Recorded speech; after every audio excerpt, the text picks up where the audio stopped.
ที่มาเว้าไล่อันน่ะมาเล่นน้ำกันเด้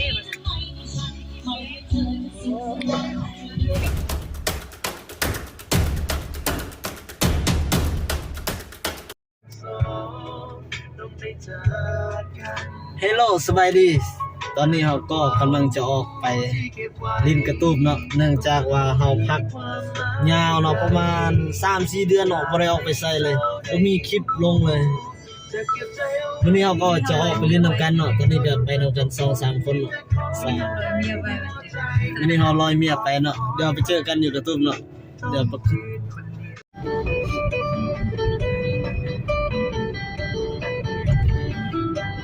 ยากกับหมาแท้ว่าเนาะหมานอนในอ่างเลย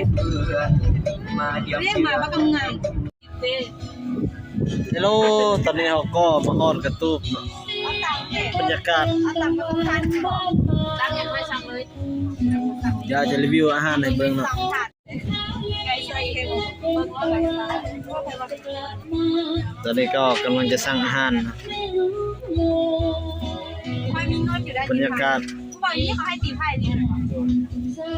บ่มีแนวปูอ่ะให้ไปมาเราก็ส่งตำแหน่งให้เราเลย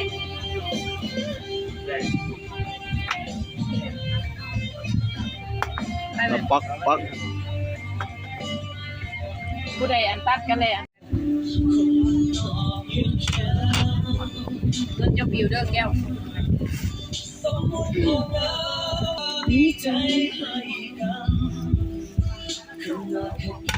เลยบอกส่งมาแล้ว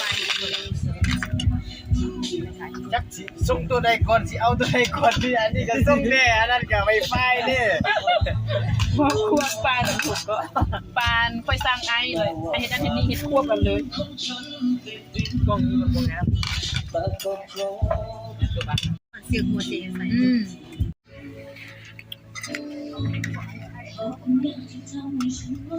อยากกินตำนั้นดูนานๆเนาะกินเขาก็รู้สึกมากคือตัวเอาบินให้ป้าเนี่ยก็มันต่างเนี่ยขอสิบรรยากาศเย็นๆสบายมันจริงได้มันได้มีวันว่างนะแล้วยืดที่แม่มันบอกเป็นอย่างมันเพชรตามเลยนะไม่เป็นอย่างกินไหมที่มาเว้าไล่อันน่ะมาเล่นน้ำกันเด้ฟินครับเรียบเลยมันนัวใส่เป็นว่าบวงนึงเหรอบวงใหญ่น่ะไส้หลายรุ่นหลายเพราะว่ามือแล้วมันโป๊ก